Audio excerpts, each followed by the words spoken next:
Salut tout le monde! Aujourd'hui, nous sommes ensemble pour suivre effectivement les étapes de la pensée critique. Allons réfléchir ensemble d'une manière critique et nous sommes voilà dans notre 9e cours. Il s'agit pour avoir une pensée critique de suivre certaines étapes. Il paraît que des étapes sont les plus indispensables, mais il y a aussi d'autres étapes, disons, secondaires. Parmi les étapes les plus importantes, citons la description, l'analyse et l'évolution. Il s'agit dans la première étape, l'étape de la description, de collecter les informations d'une manière objective. Cela est basé certainement sur le fait de posséder deux compétences. Compétence de poser des questions, bien sûr des questions qui doivent être claires et globales, et bien sûr la compétence de chercher et de rechercher et d'enquêter.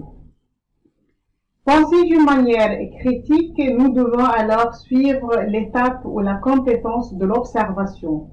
Tout processus scientifique ou philosophique a été basé sur l'étape de l'observation. Il faut observer pour examiner. La compétence de vérification ou le fait de tester la fiabilité des informations est aussi indispensable.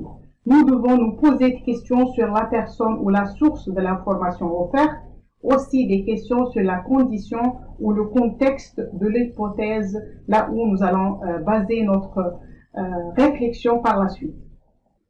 Suivre le chemin de la pensée critique, c'est aussi posséder et maintenir la compétence de détecter la subjectivité ou la partialité.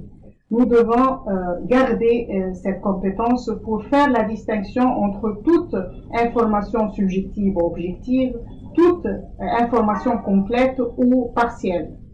Il faut aussi avoir la compétence de détecter la diversion, parce que toute diversion est contraire à la vérité.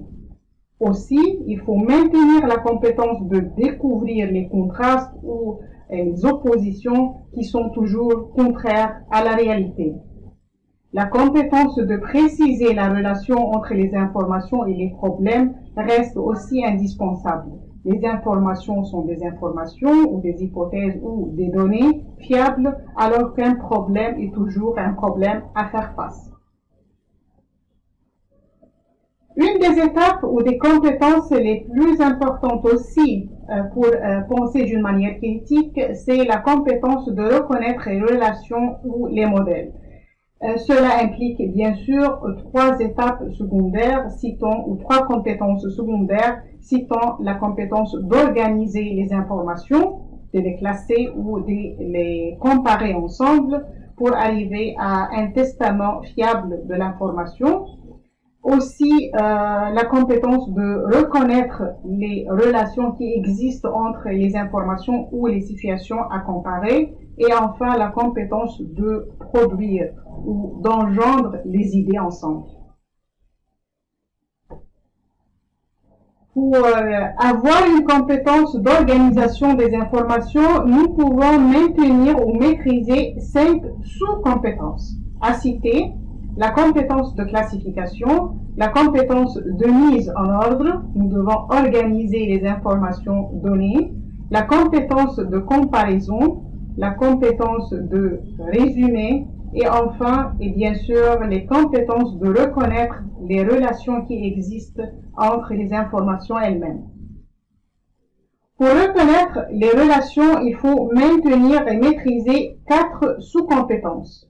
La compétence de coder et de décoder, la compétence de reconnaître les relations symétriques, bien sûr la compétence de reconnaître les relations verbales et enfin la compétence de reconnaître les relations entre les figures, que ce soit semblables ou différentes. Et enfin, pour terminer notre session pour aujourd'hui, il faut suivre ou maintenir ces compétences, que ce soit les compétences essentielles ou secondaires de la pensée critique. Réfléchissons bien et jugeons bien pour un futur meilleur. Merci pour votre présence et à la prochaine.